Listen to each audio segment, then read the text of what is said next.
ఏపీకి సంబంధించిన కీలకమైన అప్డేట్. రాజ్యాధికారంలో బీసీలకు జరుగుతున్న అన్యాయంపై ఏపీ బీఎస్పీ గళమెత్తింది.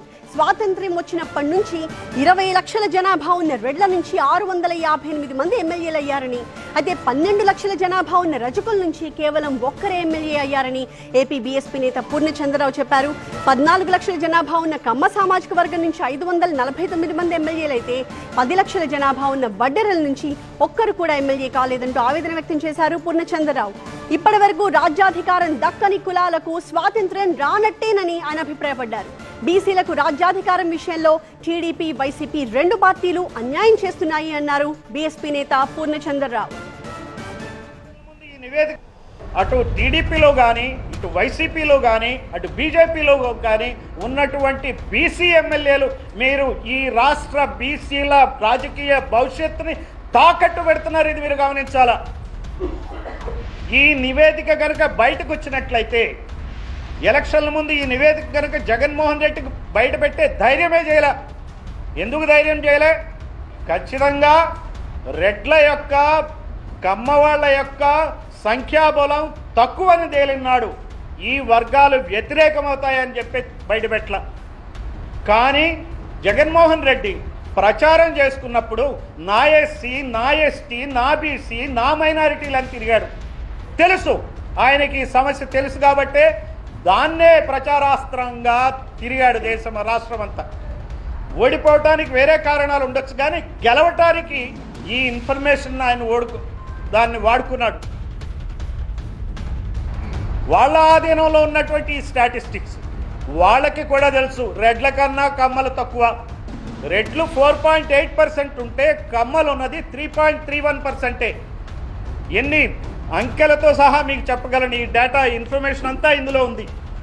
ఈ రాష్ట్రానికి, ఈ ప్రజలకి, బీసీ, ఎస్సీ, ఎస్టీ, మైనారిటీలకి న్యాయం జరగాలంటే ఈ వాస్తవాలు ప్రజలకి వెల్లడిస్తేనే, ప్రజలు ఈ వర్గాలకు, ఎస్సీ, ఎస్టీ, బీసీ, మైనారిటీ వర్గాలు శాసనసభలో అడుగు పెడితేనే నిజమైన ప్రజాస్వామ్యం ఉంటుందని నమ్మాను. కాబట్టి దానికి దర్పణంగా, దానికి దిక్సూచిగా ఉపయోగపడేటువంటి పార్టీని, బహుజన్ సమాజ్ పార్టీని నేను చేరా.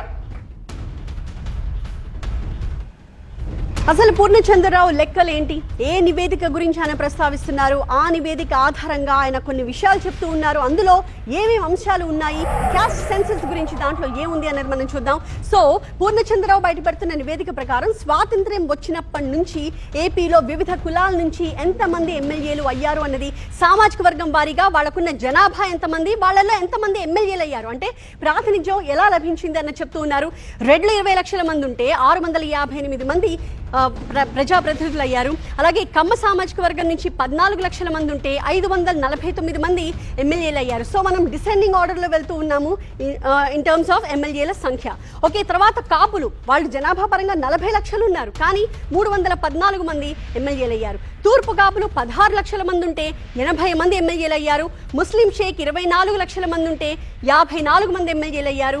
గౌడ సామాజిక వర్గం నుంచి 10 లక్షల మంది జనాభా ఉంటే 50 మంది ఎమ్మెల్యేలు అయ్యారని చెప్తున్నారు పూర్ణచంద్రరావు. ఇక యాదవుల విషయానికి వస్తే 26 లక్షల మంది జనాభా ఉంటే 46 మంది మాత్రమే ఎమ్మెల్యేలు అయ్యారు. ఇది ఇంకా కంప్లీట్ అవ్వలేదు. Moving on. పద్మశాలీలు 8 లక్షల మంది ఉన్నారు రాష్ట్రంలో, 21 మంది మాత్రమే ఎమ్మెల్యేలు అయ్యారు. శెట్టి బలిచ అయితే 6 లక్షలు ఉంటే 18 మంది అయ్యారు. వాల్మీకి బోయ 13 లక్షల జనాభాకి 17 మంది ఎమ్మెల్యేలుగా అయ్యారు. ఆ తర్వాత రజకులు, ఈ రెండు చూస్తే చాలా ఆశ్చర్యంగా అనిపిస్తుంది. 12 లక్షల జనాభాకి ఒక్కరు మాత్రమే ఎమ్మెల్యే అయ్యారు. వడ్డెరల విషయంలో 10 లక్షల మంది జనాభా ఉన్న ఒక్క ప్రాతినిధ్యం కూడా ఆ కులం నుంచి లభించలేదు అన్నది చాలా క్లియర్గా పూర్ణచంద్రరావు చెప్తున్న విషయం. అలాగే మూవింగ్ ఆన్. రెడ్డి, కమ్మ జనాభా తక్కువగా ఉన్నప్పటికీ వాళ్ళకి ఆధిపత్యం ఎక్కువగా ఉందని చెప్పి కూడా కొన్ని లెక్కలు చూపిస్తున్నారు ఆయన. కాపులు మనం ఇందాక చెప్పుకున్నట్టుగా 40 లక్షల పైచులకు, విచ్ ఇస్ 41,73,000 పైచులకు ఉన్నారు. రెడ్లు 20 లక్షల మంది మాత్రమే ఉన్నారు, అంటే కాపులతో పోలిస్తే దాదాపు సగం. ఆ తర్వాత కమ్మ సామాజిక వర్గం నుంచి మనకి 14,32,000 పైచులకు మాత్రమే కమ్మ సామాజిక వర్గం నుంచి జనాభా కనిపిస్తోంది. వైశ్యులు 7,51,000 పైచులకు, బ్రాహ్మణులు 3,62,000 పైచులకు, ముస్లిం షేకులు 24 లక్షల మంది. మళ్ళీ ముస్లిం షేకుల సంఖ్య మాత్రం మనకి ఎక్కువగానే కనిపిస్తోంది. ప్రాతినిధ్యం కంపారిటివ్ గా మనకి ఆ స్థాయిలో ప్రపోర్షనేట్ గా కనిపించట్లేదు అన్నది పూర్ణచంద్రరావు చెప్తున్న లెక్క. ఓకే, సో రెడ్డి కమ్మ సామాజిక వర్గాలకి జనాభా తక్కువ, ఆధిపత్యం ఎక్కువ అన్నది వాళ్ళు చెప్తున్న చాలా క్లియర్గా. 2024 అసెంబ్లీలో కమ్మ ఎమ్మెల్యేలు 35 మంది, అంటే జనాభాలో 3.31% మాత్రమే. సో 2024 అసెంబ్లీలో రెడ్డి ఎమ్మెల్యేలు 32 మంది ఉన్నారు, అంటే జనాభా వాళ్ళది మాత్రం 4.8% ఉంది. 2019 అసెంబ్లీలో రెడ్డి ఎమ్మెల్యేలు 53 మంది ఉన్నారు. సో చెప్తున్నది ఏంటి అంటే జనాభా తక్కువ ఉన్న కులాలకి ప్రాతినిధ్యం ఎక్కువగా ఉంటుంది, కానీ జనాభా ఎక్కువ ఉన్న కులాలకి మాత్రం ప్రాతినిధ్యం తక్కువ ఉంటుంది అని చెప్పేసి పూర్ణచంద్రరావు క్లియర్గా కొన్ని ఆధారాలను చూపిస్తూ ఏవైతే నివేదిక బయటికి రాలేదో ఆ నివేదిక ఆధారంగా తాను ఈ వ్యాఖ్యలు చేస్తున్నాను. ఏ జనాభా ఏ కులాలకైతే ప్రాతినిధ్యం దక్కలేదో వాళ్ళందరూ కూడా స్వాతంత్ర్యం పొందనట్టే లెక్క అని చెప్పి పూర్ణచంద్రరావు వ్యాఖ్యానిస్తున్నారు. సో ఇంకొక విషయం మనం మాట్లాడుకోవాలి. ఏ పార్టీ అయినా కూడా రాయలసీమ నుంచి 25 మంది రెడ్డి ఎమ్మెల్యేలు ఖచ్చితంగా ఉంటారని చెప్తూ ఉన్నారు పూర్ణచంద్రరావు. ఎందుకు రాయలసీమలో బీసీలను గెలవనివ్వరు.